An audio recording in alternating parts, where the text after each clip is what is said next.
오늘 말씀 사무엘하 강의를 계속하는데 아브넬을 들어 쓰시는 하나님. 사실 아브넬은 누구냐면 사울의 군대 장관입니다. 다시 말하면 사울이 죽었을 때 아브넬도 죽었어야 되는데 사울이 죽고 세 아들이 죽었지만 아브넬은 건강히 살아있는 걸 보면은 아주 기회주의자이고 자기 몸만 하나 살려고 하는 그런 나쁜 성향을 가진 정치적인 이런 아브넬임을 볼 수 있는데 하나님께서는 이런 정치적인 사람조차도 들어서 하나님의 뜻 가운데 선하시게 사용하신다. 이것을 우리가 함께 살펴보기 원합니다. 자, 우리는 바쁜 시대를 살아가고 있죠. 여러분들 여기서 한가하신 분이 계십니까? 아무도 없을 거라고 생각해요. 다 바쁩니다. 시대가 사람을 바쁘게 몰아치는 것 같아요. 2019년도에 사는 우리가 한가하다면 그 사람은 뭐 패배자 같고 이상하지 않습니까? 예전에 그런데 우리 선조들의 약속 같은 것을 하면은 어떤 약속을 합니까? 여보게 우리 내년 봄 꽃필 즈음에 여기서 다시 만나세요. 이런 약속을 합니다.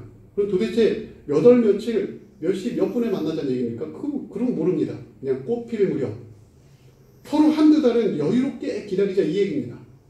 그 정도로 여유로운 삶을 살았다는 거죠.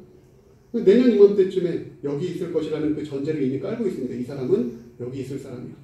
사실 옛날에 뭐 한번 마을에서 살면 농촌 특히 시대에는 그 마을을 떠나지 않죠. 죽을 때까지 사는 것입니다.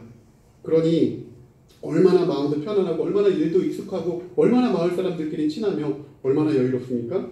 그런데 지금은 우리 내년 이맘때 꽃피는 봄에 그 즈음에 만나게 하면은 이거는 말도 안 되는 얘기입니다. 약속 시간 5분만 늦어도 지금은 오히려 왜 이렇게 늦었냐라고 핀잔을 받기 마련이죠. 시대에 뒤떨어진 사람이 될 것입니다. 정확히 약속을 하고 만나는데 그런데도 그 약속조차 지키지 못합니다. 우리 언제 밥이나 한번 먹자라고 말을 하지만 언제 밥을 먹을지는 전혀 모르고 우리 밥 먹자라고 전화하니까 나 이사 갔어. 그럼 벌써 막 이사 다니고 아니 왜 이사 갔어? 나 직장을 옮겨가지고 직장도 막 자주 옮기고 이사도 자주 다니고 예전 그 농경 사회를 떠올렸을 때 상상도 할 수 없는 그런 속도입니다. 산업사회를 시작하면서부터 이제 인간은 거의 기계화가 되었죠. 기계가 막 촉촉촉 가면 인간은 뭐 거기다가 부업하는 것처럼 기계처럼 그렇게 움직여야 되는 세상이 됐습니다. 돈은 많이 벌지 모르지만 산업화 시대를 거쳐서 우리는 바쁘게 살아가고 있고 지금은 어떻습니까? 더 바쁘죠. 더 이사도 많이 다니고 직장도 더 바쁘고 가만히 있으면 직장에서도 그냥 다 하라고 합니다. 바쁩니다. 분명히 과거보다 잘 먹고 잘 살고 풍요로운 시대에 살지만 정신은 하나도 없다는 겁니다. 내가 가만히 있으면 뒤떨어지는 것 아닌가. 분명 다른 사람들이 열심히 살고 있는데 이 생각이 우리가 듭니다. 제가 지하철에서 내려서 그 서울역 쪽에 이제 이렇게 갈 일이 있어서 가는데 사람들이 막 다 뛰더라고요. 왜 뛰지? 근데 제가 들은 생각이 나도 여기 뛰어야 되겠다. 다 뛰니까 걸으면 이상한 겁니다. 다 바쁘니까 저도 같이 막 이렇게 바쁜 척 이렇게 하고 있는데 지금 뭐 하는 거지? 뭐 이런 생각이 들면서 지금 요즘 사람들은 다 이렇게 바쁘게 사는구나. 뭐래도 해야 될 것 같은 이 세대. 그러니까 아무것도 안 하면은 뭔가 좀 나고자가 되는 듯한 그런 세대에 우리가 살고 있는 거 아니냐라는 그런 생각이 들었습니다. 쫓깁니다. 연애도 마찬가지죠. 요즘 사람들은 빨리 만나고 빨리 헤어지고 그리고 또다시 빨리 사귀고 누구랑 교제한다고 해서 그런가 보다라고 했는데 얼굴이 달라졌어요. 이 뭐지? 예전에 봤던 그 친구가 아닌데 벌써 헤어지고 벌써 다시 만났다고 막 젊은이들이 그렇습니다. 난 다시 사겠다. 아니 그 헤어지는 것도 빨리 헤어지고 벌써 마음을 추스리고 다시 사귀 이게 되는가? 그렇게 빨리빨리 해야 된다는 거죠. 교회도 그렇고 사람도 그렇고 찾아보기 힘든 것은 좀 느긋하게 한 곳에서 변함없이 있는 그런 분들을 찾아보기가 힘든 것 같아요. 마치 그 표지판처럼 딱 눈에 띄진 않는데 없어서는 안 되는 그런 분들이 교회에는 필요합니다. 한결같이 자리를 지키는 분들 참 귀한데 사실은 그런 분들이 귀한 분들인데 그런 분들이 점점 없어진다는 겁니다. 자기의 맡은 자리를 늘 지키는 뚝심 있는 그런 사람들 있는 둥 없는 둥 했는데 정말 귀한 분 늘 그 자리에 있는 분 사실 수예배의 자리를 지키시는 여러분들이 그런 분들입니다. 여러분들은 그 하나님의 은총이 가득하시길 바랍니다. 여러분 얼마나 귀한지 모릅니다. 예배의 자리에 지키고 함께 은혜 받는 것은 복된 시간, 그리고 복된 자리를 여러분 지키는 것이고 가장 귀한 분들입니다. 비바람 맞으면서 그 자리를 지키고 있는 사람, 이정표처럼 늘 바라봤더니 거기에 있는 사람, 서 있다 보니까 내가 왜 여기 이러고 있나 이런 생각이 들 수 있어요. 다 바쁘게 살아가니까 나도 발 맞춰야 될 것 같고. 그러나 우리는 하나님의 섭리하심을 믿기 때문에 하나님께서 보내주셨다라고 믿는 그 자리에 진득하니 서 있는 것, 이것이 우리의 믿음입니다. 하나님께서 나에게 주셨다고 생각하는 그 사명을 여전히 맡겨주신 일이라고 생각하고 진득하니 감당하는 사람, 그 사람이 아주 귀하다는 겁니다. 우리는 하나님의 섭리하심 아래, 주권 아래서 살아갑니다. 하나님께서 우리에게 주신 그 사명이 각각 다 다르죠. 그리고 2019년도에 우리가 이 김포 지역에 살면서 여기에 하나님이 두셨다면, 그렇다면 이곳에서, 또한 이 교회에 두셨다면 이 교회에서 하나님께서 나에게 원하시는 그 사명, 우리가 합력하여 하나님 보시기에 좋았더라 라고 하는 이런 선을 이루어 들어야 될 그런 사명이 우리에게 있다라는 겁니다. 부르신 그분에 대해서 우리가 맡은 바 충성하는 태도가 필요하다. 비바람이 불어도 날이 굳어도 우리는 그 자리에 서 있어야 합니다. 하나님의 주권을 인정하는 사람은 이것을 감당할 수 있고, 그것을 인정하지 못하는 사람은 내가 가만히 있다면 큰일 나겠다, 늘 이런 생각에 쫓기는 겁니다. 마음의 평안이 없다는 얘기죠. 자, 오늘 다윗이 그랬습니다. 다윗은 지금 왕이 되었죠. 이스라엘의 왕이 된 건 아닙니다. 12지파 중에 유다 지파, 한 지파의 왕이 되었습니다. 자, 근데 거기서 다윗은 가만히 있을 수 없었던 것 같아요. 하나님께서는 이렇게 해주시는데 다윗은 가만히 있을 수 없었습니다. 자, 3장 1절입니다. 함께 읽겠습니다. 시작. 사울의 집과 다윗의 집 사이에 전쟁이 오래매 다윗은 점점 강하여 가고 사울의 집은 점점 약하여 가니라. 잘 보십시오. 사울의 집과 다윗의 집이 비교되고 있죠. 사울의 집은 지금 망해가고 있습니다. 다윗의 집은 강해져 가고 있습니다. 사울의 집은 이제 이스보셋이라는 사울의 아들, 전쟁에도 참여하지 않은, 다시 말하면 조금 뭐라고 해야 될까, 아웃사이드, 그냥 좀 그런 아들, 아주 무능한 왕이 통치하고 있었습니다. 11개 지파의 왕으로 이스보셋이 왕이었지만 정작 왕권은 누가 잡았습니까? 군대 장관 아브넬, 아주 얍삽한 이 아브넬이 왕권을 휘두르고 있었습니다. 허수아비 왕 하나 딱 세워놓고 완전히 콩가루 집안처럼 왕권은 군대 장관이 휘두르고 있었습니다. 반면에 다윗은 유다 지파 왕입니다. 온 이스라엘의 왕이 될 준비를 하나님께 받고 있습니다. 여기서 중요한 단어가 나옵니다. 오래매, 전쟁이 오래매, 점점 강하여 가고 점점 약하여 갔다. 자, 여러분들 갑자기 막 강해져 가고 갑자기 약해졌다 이러면 좋을 것 같아요. 칼로 두부 딱 자르듯이 하나님께서 사울의 집을 폭삭 한 달 안시에 망하게 하시고 다윗을 딱 들어가지고 갑자기 막 이스라엘의 왕 위에 앉혀놓으시고 이렇게 막 정리를 해주시면 얼마나 좋습니까?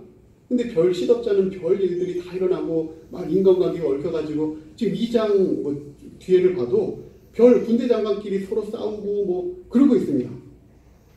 다윗을 한 번에 높여주지 않으셔요. 별일이 다 있습니다. 하나님은 왜 그러실까?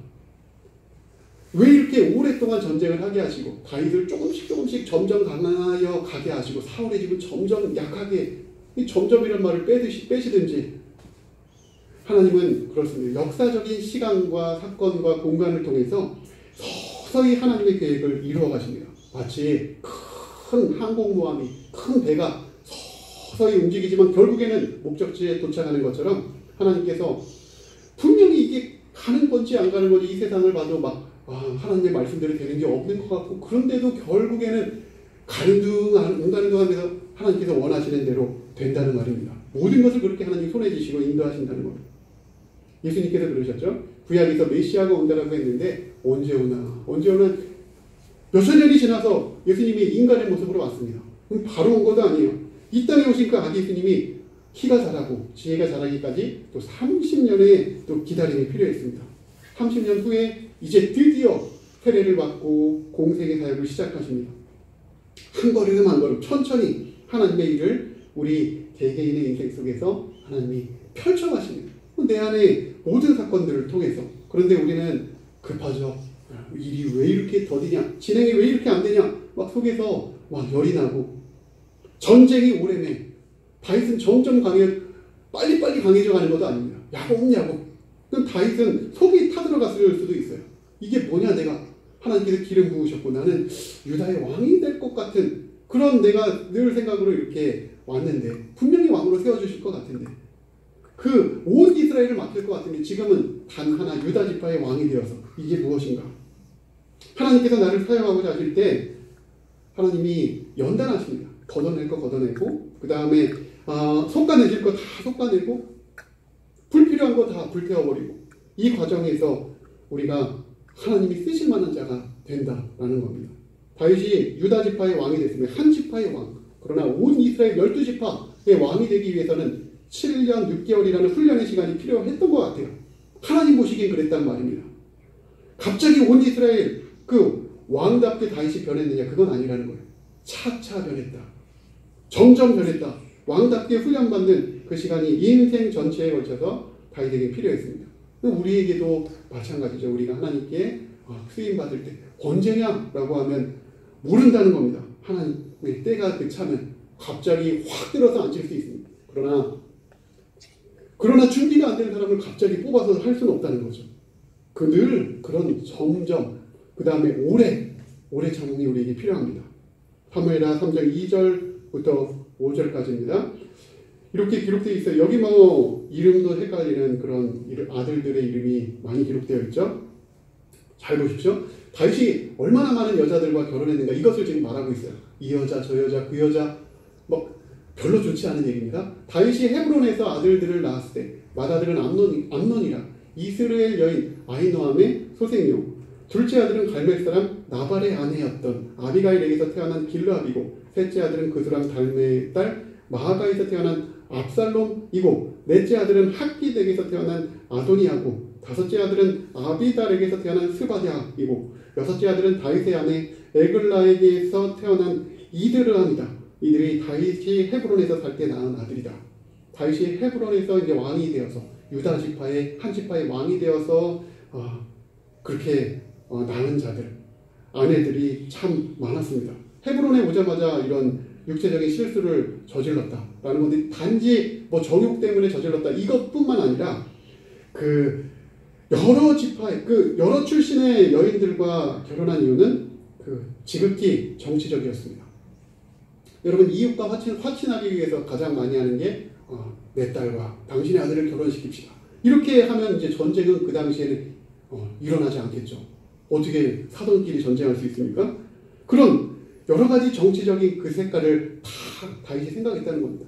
다윗도 나름대로 가만히 있지 않았다는 거예요. 가만히 있으면 내가 이거 말이야 뒤처지는 거 아니야? 가만히 있으면 나 혼자 한 지파의 왕이 되고 11지파는 사울 쪽에 그 아들이 가져가는 거 아니야? 이런 걱정, 이런 참지 못한 큰 일을 내고야 말았습니다. 많은 여인들과 결혼해서 내가 입지를 탄탄하게 해야겠다. 다윗이 하나님을 잘 믿는 것 같지만 아직도 많이 부족함을 여실히 드러내고 있죠. 그 신명기에 대한 그 율법을 다윗이 알았을지 몰랐을지 잘 모르겠습니다. 어느 정도 알았을 것 같은데 말을 많이 두지 마라. 아내를 많이 두지 마라. 은금을 많이 두지 마라. 이것을 신명기에서 말을 합니다. 신명기 17장 16절 17절은 너희들이 왕을 세울 때에는 왕에게 이것을 잘 가르쳐서 이런 왕을 세워라. 이렇게 말을 하는데 어떤 왕입니까?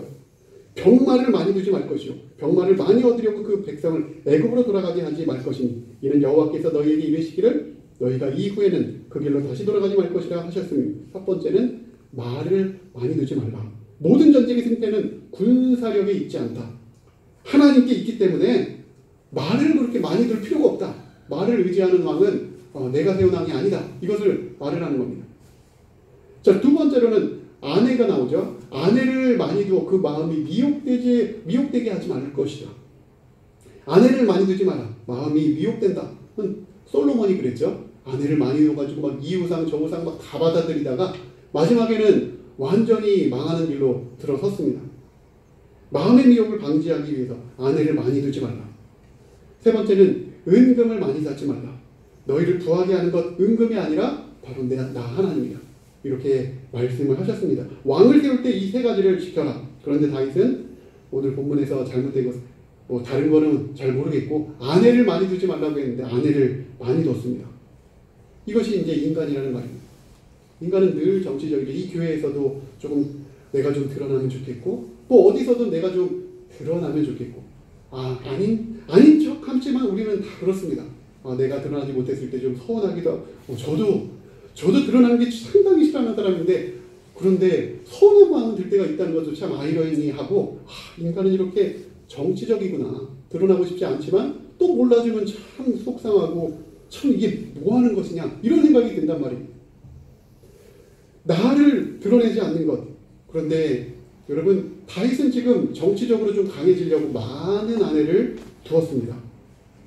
일을 크게 저질렀다는 거예요. 그럼에도 불구하고 하나님은 그 일을 저지른 것을 들어서 하나님의 일을 하십니다. 이것도 참 기가 막히죠. 우리 인간은 일을 저지르는데 하나님은 그것을 또 도구로 쓰신다는 말입니다. 다윗이 아내를 많이 두는 것을 통해서 위기를 자초했죠. 여러분, 첫째 아들 암논은 어떻게 했습니까? 배다른 여동생과 동침했습니다. 그 다윗의 마음은 얼마나 속상합니까? 자녀들끼리. 또 그것을 본 배다른 오빠가 내가 가만두지 않겠어 하고 암논을 또 살해했습니다. 막 자식들끼리 막 서로 죽이고, 이것을 뭐 다윗이 지켜보는데, 이것은 하나님의 말씀을 어긴 결과가 얼마나 참담하냐, 이것을 보여주고 있습니다. 여기 둘째 아들은 아마 크다가 자연사한 것 같아요. 둘째 아들은 여기 태어났다는 말만 나오고 등장하지 않습니다. 그렇게 뭐 아들이 죽는 모습도 본 것 같고, 다윗이 사랑했던 셋째 아들 압살롬은 어떻게 합니까? 다윗의 왕권을 빼앗기 위해서 지가 왕이 되겠다고 반란을 일으키고 아버지를 죽이겠다고 막 달려들고, 백두대낮에 아버지의 후궁들과 옥상에서 동침하고 아버지의 마음을 찢어놓습니다. 그러다가 결국 왕권을 못 탈환하죠. 결국에는 압살롬은 죽임당합니다. 살해당합니다. 다윗이 그것을 보면서 내 아들 압살롬아, 내 아들 압살롬아, 얼마나 울었는지 몰라요. 넷째 아들 아도니아 어떻게 됩니까? 다윗의 뒤를 이은 아들 솔로몬과 왕권을 다투다가 결국에 살해됩니다. 이 아들이 벌써 그게 뭐 3명 이상이 죽은 것 같아요. 그 집이 완전히 그 많은 여인들과 결혼함으로 인해서 망가졌습니다. 이 솔로몬은 이것을 잘 보고 배운 것 같아요. 솔로몬 아내가 얼마나 많았는지 1000명이었습니다. 우상단지를 다 늘여놨습니다. 이게 씨앗이 될 줄은 다윗은 몰랐을 겁니다. 그런데 이것이 씨앗이 됐습니다. 차라리 한 여자와 결혼했으면 이런 쟁탈전이 없었을 것인데, 지금 대가를 정치적인 행동에 대한 대가를 톡톡히 받는다. 이것은 우리가 주의해야 될 것이죠. 내가 이렇게 해야지? 라고 하나님보다 앞서갔을 때 우리는 그만한 대가를 톡톡히 받습니다. 말씀에 앞서가는 자에게 주어지는 대가. 자, 사무엘하 3장 6절입니다. 사울의 집과 다윗의 집 사이에 전쟁이 있는 동안에 아브넬이 사울의 집에서 점점 권세를 잡으니라. 아브넬이 아주 나쁜 놈이죠. 그 군대 장관이면서도 사울의 집에서 자기가 왕이었습니다. 허수아비 왕 이스보셋 하나 세워놓고, 별 볼 일 없는 아들들이니까 뭐 그냥 사울의 왕권 이렇게 세워놓고 야망이 막 크니까 내가 이 왕권을 잡아야 되겠다, 이렇게 생각을 했어요. 아브넬은 늘 저울질했습니다. 내가 이스보셋을 허수아비로 세워놓고 이곳에 왕권을 잡느냐, 아니면 다윗이 좀 세질 것 같으면 얼른 다윗에게로 갈아타느냐, 늘 이 생각에 저울질만 하고 있었습니다. 정치적인 사람이니까. 7절 보십시오. 사울에게 첩이 있었으니 이름은 리스바요, 아야의 딸이더라. 이스보셋이 아브넬에게 이르되 네가 어찌하여 내 아버지의 첩과 통관하였느냐. 자, 사울은 죽었습니다. 이스보셋이 이제 뭐 바지사장이 돼가지고 왕으로 나름 앉아 있는데, 그런데 아브넬은 죽은 사울의 아내를 통관했습니다. 자, 이것은 단순히 뭐 성적인 그런 죄를 뛰어넘어서 정치적인 것입니다. 왕과 왕이 싸워가지고, 한 나라와 한 나라가 싸워가지고 한 나라를 무찔렀을 때 그 왕의 아내들을 자기가 다 데리고 와서 뭐 그렇게 노예로 삼든지 아니면 자기 아내로 삼든지 그렇게 하는 것. 다시 말하면 내가 그 나라를 완전히 차지했어, 나와 그 왕은 동일선상에 놓는 그런 것을 말을 하고 있습니다. 다시 말하면 나와 사울은 동일선상이야, 이것을 말하고 있습니다. 정치적인 행위, 동격이다, 이것을 말을 하면서 야욕을 드러내니까, 그래도 이스보셋이 아니 어떻게 그래도 우리 아버지 그 첩과 이렇게 통관할 수가 있느냐 라고 항의하다가 이렇게 항의하다가 본전도 못 찾았죠. 아브넬이 막 적반하장으로 화를 더 냈습니다. 8절 보시면 엄청나게 막 많은 다다다다다 막 쏘아붙이면서 화를 내 너무 길죠. 아브넬이 이스보셋의 말을 매우 분하게 여겨 이르되 내가 유다의 계머리냐 내가 오늘 당신의 아버지 사울의 집과 그의 형제와 그의 친구들에게 은혜를 베풀어 당신을 다윗의 손에 내주지 아니하였거늘 당신이 오늘 이 여인에게 관한 허물을 내게 돌리는도다. 이렇게 하면서 화를 냈습니다. 무슨 소리냐 내가 한 것도 아니고 그 여자가 그랬고 내가 지금이라도 너를 다윗에게 넘겨줄 수 있다. 막 이러면서 크게 화를 냈습니다. 내가 무슨 시키면 다 하는 개인 줄 아느냐 이러면서 그렇게 화를 냈을 때 이제 더 이상 이스보셋이 무서워가지고 무슨 말을 하지를 못하는 겁니다. 아브넬은 이때 아마 생각했던 것 같아요. 내가 다윗에게로 이제 갈아탈 때가 됐나 보다. 아마 이런 생각을 이쯤에서 한 것 같습니다. 자, 사무엘하 3장 9절 이하에 여호와께서 다윗에게 맹세하신 대로 내가 이루게 하지 아니하면 하나님의 아브넬에게 벌 위에 벌을 내리심이 마땅하니라. 뭐 이러면서 계속 화를 내고 있습니다. 그 맹세는 곧 이 나라를 사울의 집에서 다윗에게 옮겨서 그의 왕위를 단에서 부엘세바까지 한마디로 우리나라로 말하면 백두에서 한라까지 통째로 이 말입니다. 이스라엘과 유다에 세우리라 하신 것이니라 하며 이스보셋이 아브넬을 두려워하여 감히 한마디도 대답하지 못합니다. 누가 왕인지 헷갈리는 장면입니다. 아브넬은 화를 내고 있고 이스보셋은 왕인데 무서워가지고 막 한마디도 못하고 그대로 있는 그 모습. 아브넬이 기회주의자인데 이제는 이스보셋을 버리고 다윗에게로 갈아탈 지금 생각을 마쳤음을 보여주고 있습니다. 그러면서 12절 아브넬이 자기를 대신하여 전령들을 다윗에게 보내 이르되 이 땅이 누구의 것이니까 또 이르되 당신은 나와 더불어 언약을 맺사이다. 내 손이 당신을 도와 온 이스라엘이 당신에게 돌아가게 하리이다. 드디어 이제 배반했습니다. 다윗과 협상에 들어갔습니다.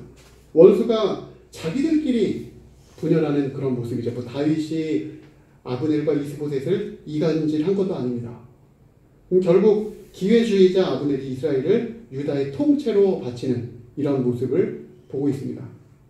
여러분 이것은 사실은 하나님께서 하시는 일입니다. 다윗이 많은 아내들을 막 삼아서 다윗이 정치적으로 잘 준비해서 이렇게 나라가 넘어오는 게 아니라 하나님께서 알아서 다윗에게 주는 겁니다. 다윗은 있는 그 자리에서 유다의 왕으로서 이스라엘 왕이 될 준비를 그 차곡차곡 준비하고 있으면 됐다는 그런 말입니다. 그런데 다윗이 그것을 못했다는 거죠. 결국에는 이스라엘 나라가 지금 다윗에게 넘어오는 중입니다. 자, 13절 보시면 다윗이 이르되 좋다. 내가 너와 언약을 맺거니와 내가 네게 한 가지 일을 요구하노니 나를 보러 올 때 우선 사울의 딸 미갈을 데리고 오라. 그리하지 아니하면 내 얼굴을 보지 못하리라. 아직까지 정치적으로 말합니다. 첫 번째 부인을 돌려달라. 이 다윗이 미갈을 사랑해서 한 말이 아닙니다. 다윗은 미갈을 별로 사랑하지 않았어요. 그냥 거의 이제 내버려진 그런 여자인데 사울의 왕권에 자기가 후계자 아닙니까? 그렇다면 무엇이 필요합니까? 정통성이 필요합니다. 나 다윗은 사울의 정통을 따르는 그런 왕이야. 이 정부는 정통성이 있는 정부야 라고 하기 위해서는 필요한 사람이 있었는데 바로 사울의 딸 미갈이 필요했습니다.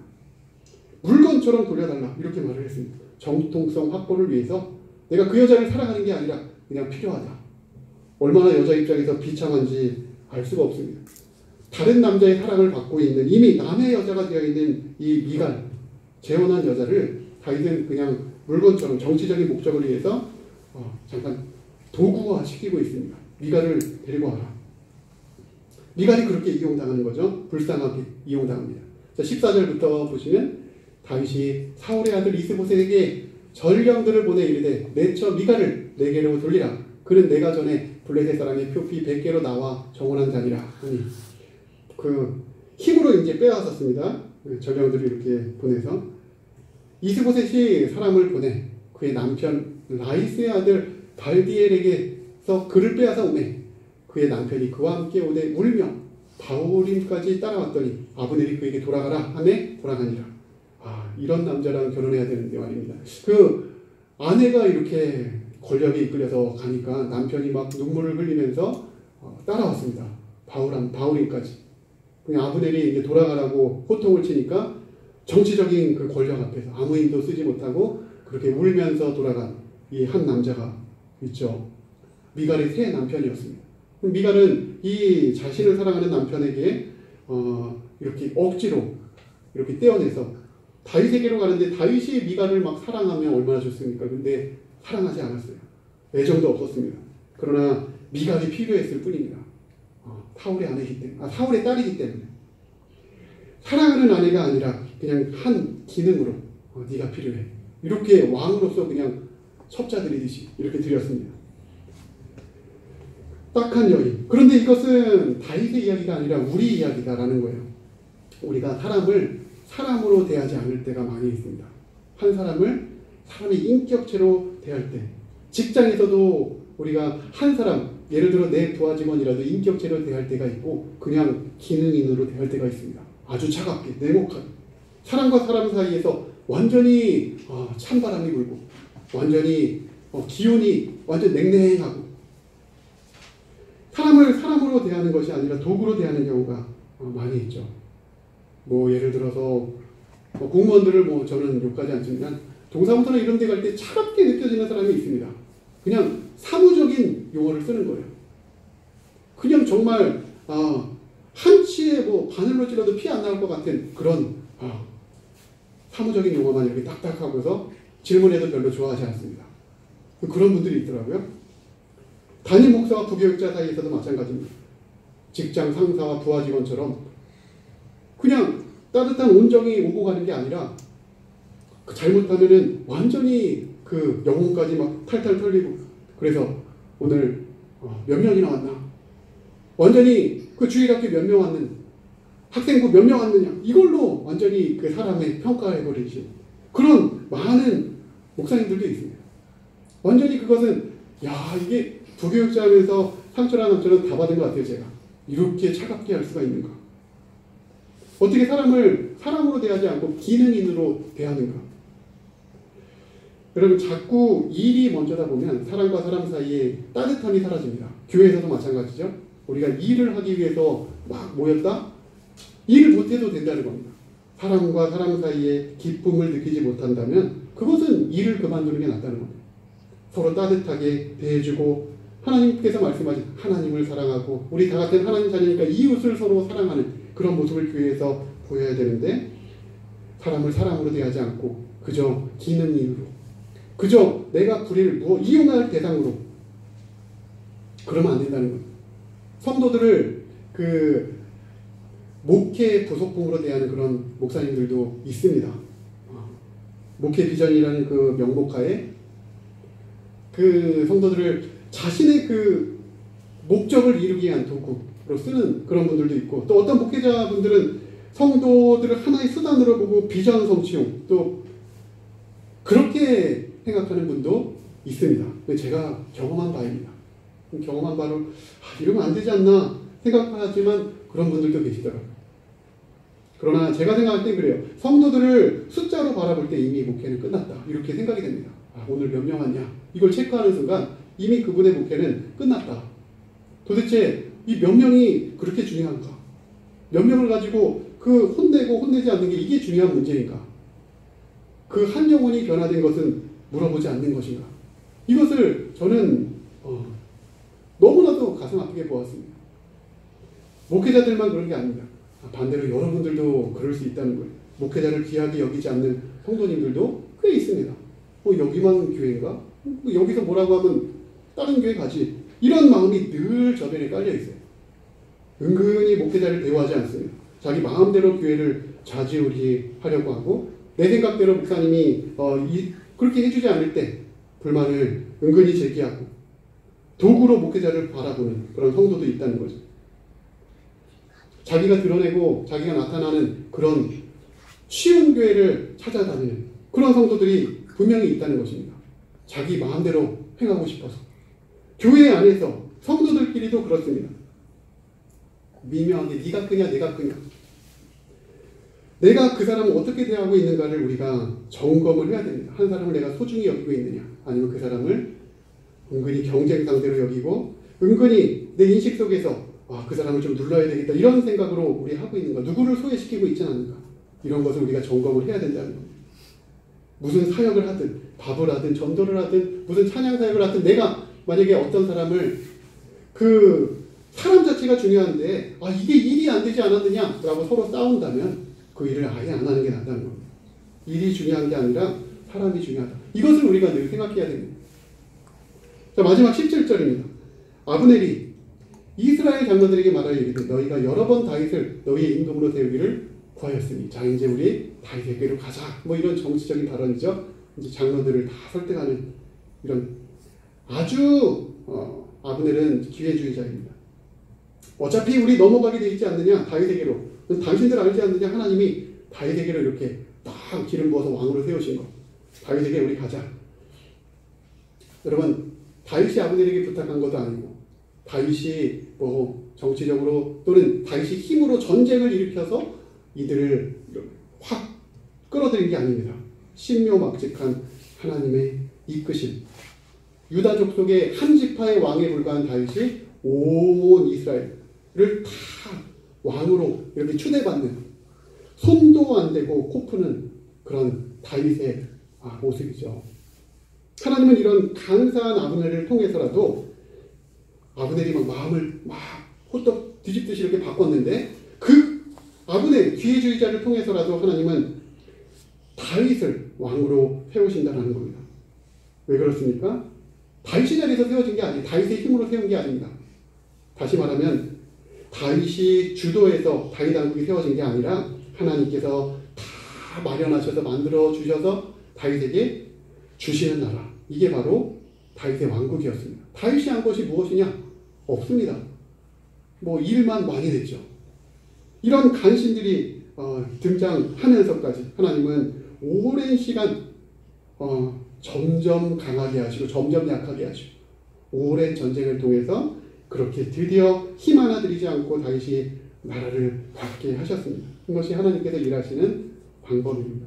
우리 인생에서도 마찬가지죠. 하나님의 인도하심은 신묘막측하게 우리에게 일어날 것인데 아니 어떻게 이렇게 하셨어요? 라고 이렇게 질문했을 때 어떻게 이렇게 당신 잘 나가고 있습니까? 그 대답은 저도 잘 모르겠어요. 그냥 하나님의 은혜예요. 이게 정답입니다. 자기도 모르는 게 정답이에요. 우리가 인생이 꼬여 들어갈 때도 왜 그런지 저도 모르겠습니다. 이게 정답이에요. 인생이 잘 될 때도 왜 그런지 모르겠다. 이게 정답입니다. 우리의 인생 하나님께서 주관하시기 때문에 비록 정치적인 사람들을 하나님께서 들어 쓰셨지만 이 정치적인 것을 하나님 앞에서 우리는 최대한 내려놓을 필요가 있어요. 우리는 사람은 다 그렇습니다. 누구나 정치적이기 때문에 그것을 내려놓을 필요가 있다는 겁니다. 내가 누군가를 이용해서 내가 조금 드러나고 내가 좀 잘 되고 이런 것을 다 내려놓고 우리가 비록 조급한 사람들이지만 그 조급함을 내려놓고 하나님께서 행하실 것이다. 나는 이 위치에서 하나님께서 원하시는 그 사명, 하나님 말씀대로의 그 살아가는 그 삶을 잘 살아내면 된다. 하나님께서 이끄신다. 하나님께서 통치하신다. 하나님께서 역사의 그 시간과 공간을 통해서 이루어 가시는 큰 일을 우리가 바라보며 믿음의 눈으로 바라보면서 하나님의 신묘막직하심에 감탄하시면서 기뻐하는 여러분들의 삶이 되시기를 바랍니다. 우리 함께 찬양하겠습니다.